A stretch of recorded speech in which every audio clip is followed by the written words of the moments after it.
नमस्कार दोस्तों। देखिए मित्रों, आज हम माध्यमिक शिक्षा बोर्ड की जो 8वीं क्लास की पुस्तक है उसका नेक्स्ट चैप्टर जो था सामाजिक न्याय, तो इसका सेकंड पार्ट हम पढ़ने वाले हैं। ज्यादा बड़ा नहीं है, अब थोड़ा सा बचा है इसमें, तो ये कंप्लीट कर लेते हैं। और इसके साथ ही देखिए, मैंने जो लास्ट आपसे क्वेश्चन पूछा था लास्ट क्लास में कि गुलाबी गणगौर कहाँ मनाई जाती है राजस्थान में, तो सबने सही जवाब दिया था, नाथ द्वारा की प्रसिद्ध है गुलाबी गणगौर। आज आपसे फोर्ट का यानी किलों का एक क्वेश्चन पूछते हैं, आपको उसका जवाब बताना है कि राजस्थान में जो धौलपुर है, धौलपुर जिला, धौलपुर के अंदर जो शेरगढ़ दुर्ग है वो किस नदी के पास है। धौलपुर में जो शेरगढ़ दुर्ग है वो किस नदी के पास है, ये आपको कमेंट करके बताना है। तो आज हम आगे पढ़ते हैं। तो हमारा चैप्टर चल रहा था सामाजिक न्याय, और यहां से हम पढ़ेंगे सामाजिक न्याय की स्थापना हेतु प्रयास। तो सामाजिक न्याय की स्थापना हेतु प्रयास, समाज में जो सुविधाएं और अवसर हम अपने लिए चाहते हैं वहीं दूसरों को भी दे, यही सामाजिक न्याय है। ऐसा होने पर समतामूलक समाज बनेगा और प्रत्येक व्यक्ति को अपनी प्रतिभा के विकास का अवसर मिल पाएगा। तभी समूचे समाज की प्रगति हो पाएगी। सरकार सामाजिक, आर्थिक और राजनीतिक न्याय की स्थापना हेतु कार्य कर रही है। और ये जो लाइन है सामाजिक, आर्थिक और राजनीतिक न्याय, ये हमारे संविधान की प्रस्तावना के अंदर भी है। वो क्या थी प्रस्तावना? हम भारत के लोग भारत को एक संपूर्ण प्रभुत्व संपन्न समाजवादी पंथ निरपेक्ष लोकतंत्रात्मक गणराज्य बनाने के लिए तथा उसके समस्त नागरिकों को सामाजिक, आर्थिक और राजनीतिक न्याय, विचार, अभिव्यक्ति, विश्वास, सामाजिक, आर्थिक और राजनीतिक न्याय, ये लाइन है सामाजिक, आर्थिक और राजनीतिक न्याय। तो यह हमारे संविधान की जो प्रस्तावना है प्रियम्बल, उसमें भी है। भारत सरकार ने देश में वंचित और पिछड़े समुदायों की पहचान कर 3 तरह की सूचियां बना रखी है। पहली सूची है अनुसूचित जाति, जिसमें समाज की वंचित वर्ग की अति निम्न समझी जाती रही जातियां शामिल है। यानी जिन जातियों को जो है वो समाज में कोई ऊंचा स्थान प्राप्त नहीं था, जो निम्न समझी जाती थी, वो जातियां जो है उनको रखा गया है अनुसूचित जाति में, जिनको आप एससी कहते हो। दूसरी सूची है अनुसूचित जनजाति, जिसमें आदिवासी जातियां सम्मिलित हैं, तो एसटी। तो अब जैसे आप मीणा देखते हैं तो मीणा किस में आते हैं? एसटी में आते हैं। तीसरी सूची है अन्य पिछड़ा वर्ग, तो जो ओबीसी वाले जो हैं, तो जिसमें सामाजिक, आर्थिक और शैक्षिक रूप से पिछड़ी हुई वे जातियां सम्मिलित है जो कि प्रथम और दूसरे में सम्मिलित नहीं है। इन वर्गों को विशेष बर्ताव का पात्र माना गया है। सार्वजनिक जीवन के विभिन्न पक्षों में इनके लिए कुछ स्थान या सीटें निर्धारित की गई है। तो आप देखते हैं कोई भी वैकेंसी आती है तो उसके अंदर ये सब सीटें होती है, जैसे जनरल कैंडिडेट की है, एससी है, एसटी है, ओबीसी है, और सबकी जो कट ऑफ है वो भी अलग अलग जाती है। तो नेक्स्ट है केंद्रीय व राज्यों के विधानमंडलों में अनुसूचित जाति व जनजाति वर्ग के लिए तथा स्थानीय निकायों में अन्य पिछड़ा वर्ग और महिलाओं के लिए भी कुछ स्थान या सीटें निर्धारित की गई हैं। तो आप देखते हैं कि जो विधानमंडल वगैरह है यहां पर हमेशा सीटें फिक्स होती है, जैसे एससी की इतनी सीट आएगी, एसटी की इतनी सीट आएगी, तो वो फिक्स सीटें होती हैं और उन पर उसी कैटेगरी का ही, उसी कास्ट का व्यक्ति ही चुनाव लड़ सकता है। इस बारे में हमने पहले भी चर्चा की है। साथ ही इनके लिए सरकारी नौकरियों और शैक्षिक संस्थाओं में भी स्थान आरक्षित कर दिए गए हैं। इसी सिद्धांत को सरकार के अन्य विकास कार्यक्रमों और योजनाओं पर भी लागू किया गया है। इनमें से कुछ कार्यक्रम तो विशेष रूप से इन्हीं वर्गों के उत्थान के लिए लागू किए गए हैं, जबकि कुछ अन्य कार्यक्रमों में उन्हें प्राथमिकता दी जाती है। तो अब देखिए, जैसे मान लीजिए एससी हैं, एसटी हैं, ओबीसी हैं, तो सरकार इनके लिए बहुत सी चीजें निकालती है। जैसे मान लीजिए कोई एग्जाम की तैयारी कर रहा है, अगर कोई प्रतियोगी परीक्षा की तैयारी करे, कंपटीशन एग्जाम की, तो सरकार उसके लिए भी इनको जो है वो पैसे उपलब्ध करवाती है। और बहुत सी स्कीमें आती है, स्कीम जिनके अंतर्गत जो है इनको कई सुविधाएं दी जाती हैं। समाज में जातीय भेदभाव और अस्पृश्यता को समाप्त करने और इन्हें रोकने के लिए कानून बनाए गए हैं। अनुसूचित जाति और जनजाति अत्याचार निवारण अधिनियम में सन 1989 में संशोधन कर इन वर्गों के विरुद्ध हिंसा और अपमानजनक कार्यों के लिए दंडात्मक प्रावधानों को और अधिक मजबूत किया गया है। तो ये SC/ST एक्ट है, और ये देखिए अलग से इस पे अलग से कोर्ट भी बना होता है जो स्पेशली SC/ST के जो केस होते हैं उन्हीं को ही सुनता है। तो अनुसूचित जाति और जनजाति निवारण अधिनियम, ये एक्ट बनाया गया था अलग से, ताकि जो SC और ST जो लोग हैं, जो भी इन कैटेगरी में जो भी जातियां आती है, उनको दूसरे लोगों के विरुद्ध जो मजबूत होते हैं, तो एक जो है वो संरक्षण तरीके से इनका किया जा सके, सुरक्षित रखा जाए। हालांकि कई बार आप ये भी देखते हैं कि इन कानूनों का दुरुपयोग भी होता है, कई बार न्यूज़पेपर में आता है। तो इन कानूनों का कई बार दुरुपयोग के रूप में भी प्रयोग किया जाता है। जैसे एक बार महिलाओं वाला कानून हम पढ़ रहे थे, उसमें भी मैंने आपको बताया था कि जैसे कई केस वगैरह आप देखते हैं, कई बार दहेज के मुकदमे होते हैं, कई बार कौन से मुकदमे हैं, अब दूर दूर तक लेना देना नहीं होता उस चीज से, लेकिन वो जब वो एक्ट जो भी संरक्षण के लिए बनाए गए हैं, और जब आपस में कोई भी खींचातान हो, कोई भी तनातनी हो, तो जो एक्ट संरक्षण के लिए बनाए गए थे वो सब के सब आरोप के रूप में लगा दिए जाते हैं सामने वाले पक्ष पर। तो आप कभी किसी वकील से बात कीजिएगा, क्योंकि मैं तो ये केस बहुत पढ़े हैं, लॉ में मेरा बहुत इंटरेस्ट है, सारी किताबें लॉ की पढ़ी है मैंने, और प्रैक्टिकली भी जो है वो वकील या जो भी लोग हैं जुडिशरी के, तो मुझे इन चीजों का शौक है, इंटरेस्ट है जानने का, क्या सोसाइटी में होता है, कैसी चीजें हैं। तो सही प्रयोग हो तब तक ठीक है, लेकिन दुरुपयोग बहुत ज्यादा होता है।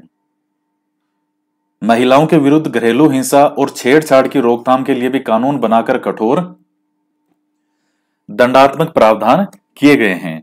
संविधान महिलाओं और पुरुषों को समान रूप से जीविका प्रदान करने और उन्हें समान कार्य के लिए समान वेतन देने का निर्देश दिया गया है। तो महिलाओं का भी जो है वो कि जो उनको शोषण से बचाया जा सके, तो इसलिए जो है कई कानून बनाए गए हैं, चाहे वो दहेज को लेकर के हो, चाहे जो मानसिक हिंसा है, शारीरिक हिंसा है, हर तरह से उनको बचाव किया जाए। तो इसलिए कई एक्ट बनाए गए हैं, तो उनका सदुपयोग करें तो वो बेस्ट है। और बनाए भी इसीलिए गए हैं कि कानूनों का सदुपयोग किया जाए, ना कि उनका दुरुपयोग। अभी जैसे कुछ समय पहले की बात है इसमें, कि जो कोई पति था, इस तरह के केस देखिए आते रहते हैं न्यूज़पेपर में, ये जो घरेलू कलह होती है, झगड़े होते हैं, तो उस पे कोई ससुराल पक्ष वाले थे, तो उस आदमी पे जैसे उन्होंने केस कर दिए थे, सब झूठे मुकदमे जो कर रखे हैं, वो महिलाओं के संरक्षण के लिए जो बनाए गए, सब दहेज के, ये मारपीट के, घरेलू हिंसा सबके, तो उसकी कोई नौकरी वोकरी भी थी सरकारी, वो भी छूट गई, जेल में बंद कर दिया। जो ही 3-4 महीने बाद कोई जमानत पे बाहर आया, तो चूंकि वो इतना दिमाग से उसका इतना ज्यादा वो क्या कहते हैं कुंठित और कुशल और दिमाग खराब हो चुका था, उसने आते ही पिस्तौल कहीं से ली और सीधा ससुराल में जाकर के अपनी सास को, ससुर को, साले को, साली को और अपनी पत्नी को, सबको गोली मारी, और उसके बाद उसने खुद को गोली मार ली। तो अब ये चीजें सोसाइटी की बहुत, ये देखिए रिश्ते जो होते हैं वो बहुत बहुत ज्यादा खतरनाक होते हैं। जैसे चिड़िया होती है, चिड़िया, आप हाथ में चिड़िया को जोर से पकड़ लो तो चिड़िया मर जाएगी, खुला छोड़ दो तो उड़ जाएगी। जीवन में जो रिश्ते होते हैं, चाहे माता पिता से हो, माता पिता से, भाई बहन से, शादी विवाह के रिश्ते, सब रिश्ते जो होते हैं वो बहुत नाजुक होते हैं, और इनको बहुत सोच समझ के चलाया जाता है, वरना बिखरते हुए जो है वो एक क्षणिक एक सेकंड लगती है, सब कुछ तहस नहस हो जाता है इसमें। बाल श्रम को गैर कानूनी घोषित कर प्रारंभिक शिक्षा को अनिवार्य व निःशुल्क कर दिया गया है। तो यह बच्चों का अधिकार है ये, कि जो है ये किसी भी बच्चा जो है उसको गैर कानूनी रूप से है ये बाल श्रम नहीं करवाया जाएगा, और शिक्षा का अधिकार दिया गया। विशेष योग्य जनों के लिए भी नौकरियों में स्थान आरक्षित किए गए हैं। जैसे मान लीजिए जो मैंने आपको बताया था, शारीरिक रूप से जो कोई समस्या है, अपंग है कोई, या और कोई समस्या है, तो वो इसमें आते हैं, उनके लिए सरकार कार्यक्रम भी चलाती है। धार्मिक और भाषाई अल्पसंख्यकों को अपनी विशिष्ट संस्कृति, भाषा व लिपि को बनाए रखने का संवैधानिक अधिकार है। तो ये आप संविधान में पढ़ते हैं सब चीजें, इसलिए वे अपने शैक्षिक संस्थान भी खोल सकते हैं। आप जैसे देखते हैं कई धर्म जो हैं जो अल्पसंख्यक माने गए हैं, तो उनको अधिकार होता है कि वो अपने कोई भी शैक्षणिक संस्थान खोल सकते हैं। तो ये चीजें हैं।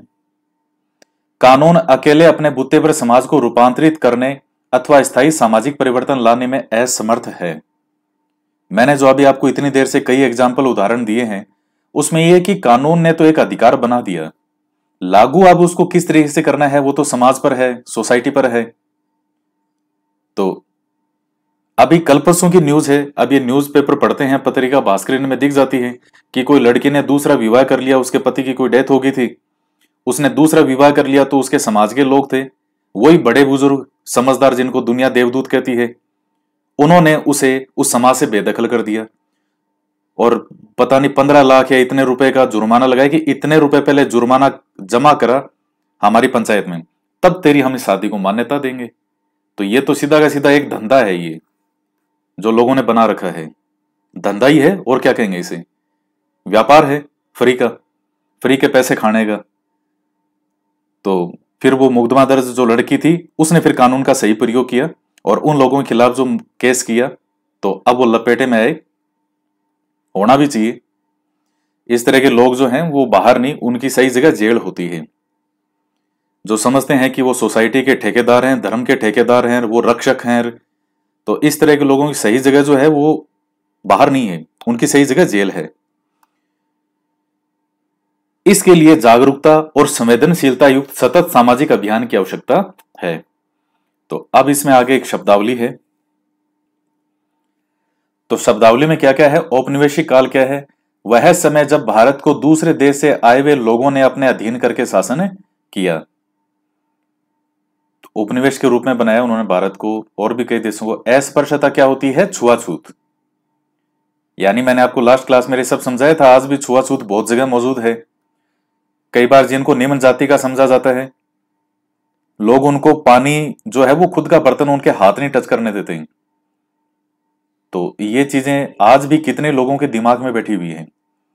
अल्पसंख्यक जनसंख्या में धार्मिक और भाषाई रूप से छोटा समूह है।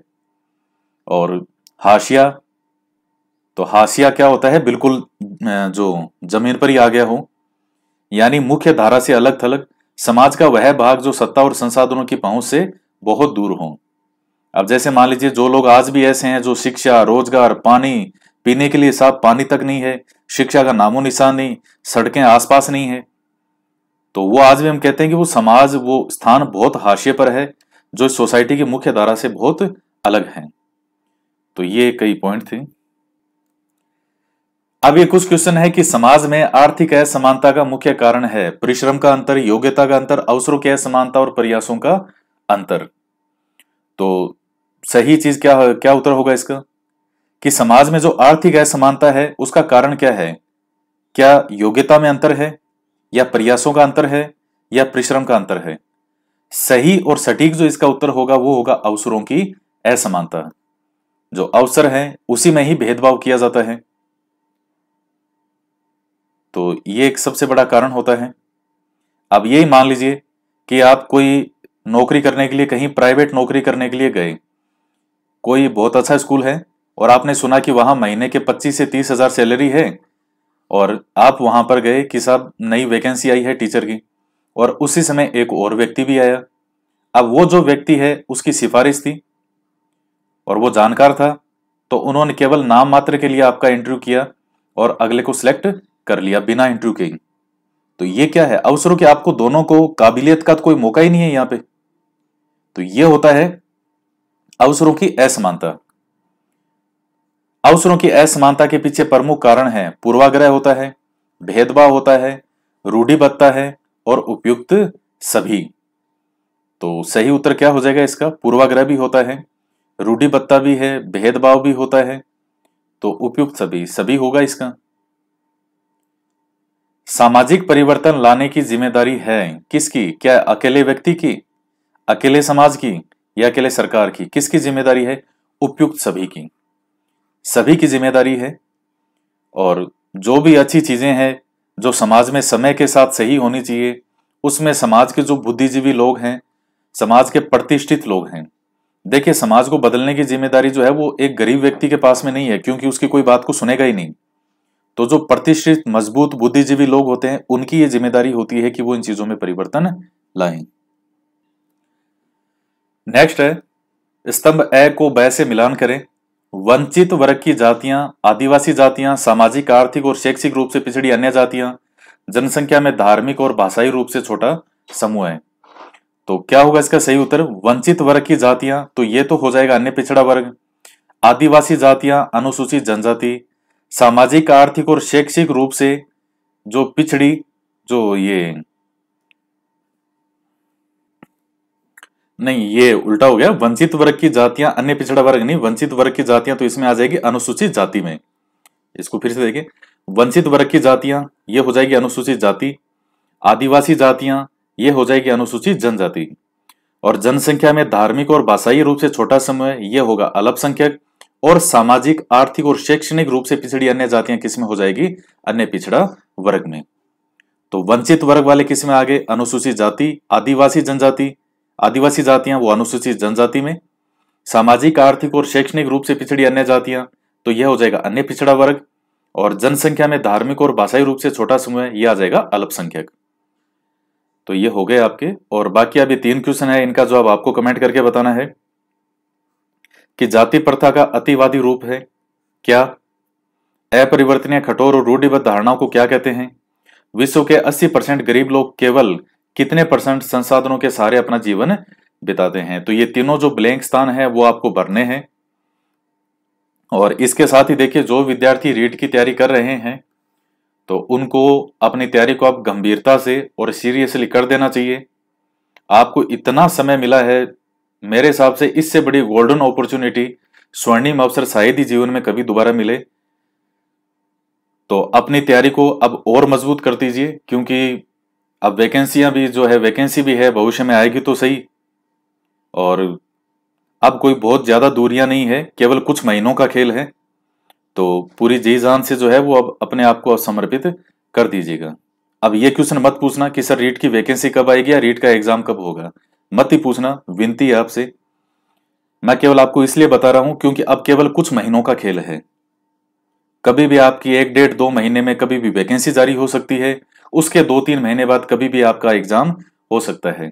और एक बार वैकेंसी आने के बाद में आपको इतना कंटेंट पढ़ना होगा, उसके बाद सही तरीके से तैयारी नहीं हो पाती अगर पहले से ढंग से नहीं पढ़ रखा हो तो। एक बाल विकास को तैयार करने में कम से कम 3 महीने लग जाएंगे आपको। मैं 100% सिलेक्शन की बात करता हूं मैं, तो इसलिए मैं इन चीजों में बताता हूं कि इसमें इतना समय लगेगा, इसमें इतना समय लगेगा। केवल बाल विकास को तैयार करने में आपको 3 महीने लग जाएंगे अगर आप डेली के 5 से 6 घंटा बाल विकास को पढ़ते हो तो। तब जाकर के वहां आप 30 में से 25-26 क्वेश्चन तक आप सही कर पाओगे। बाकी अकॉर्डिंग टू पेपर होता है, कई बार 22 क्वेश्चन भी बहुत पर्याप्त होते हैं, कई बार 27 भी कम होते हैं, वो डिपेंड करता है पेपर पर इतना हो कि कितना भी कैसा भी पेपर है, दूसरे लोगों के कंपैरिजन में आप थोड़े से ज्यादा रहो ताकि सिलेक्शन हो जाए। तो उसके लिए मैंने पूरा वीडियो 2-2.5 महीने पहले एक वीडियो भी बनाया था कि पूरा रीट की तैयारी के लिए बुक्स कौन सी पढ़ें, कैसी तैयारी करें, तो उसको आप देख लीजिएगा। तो इसी हिसाब से तैयारी करते रहिए। अब कोई ज्यादा समय का खेल नहीं है, अब कुछ ही महीनों की बात है। तो आज के वीडियो में इतना ही, तो मिलते हैं नेक्स्ट वीडियो में। जय हिंद, जय भारत।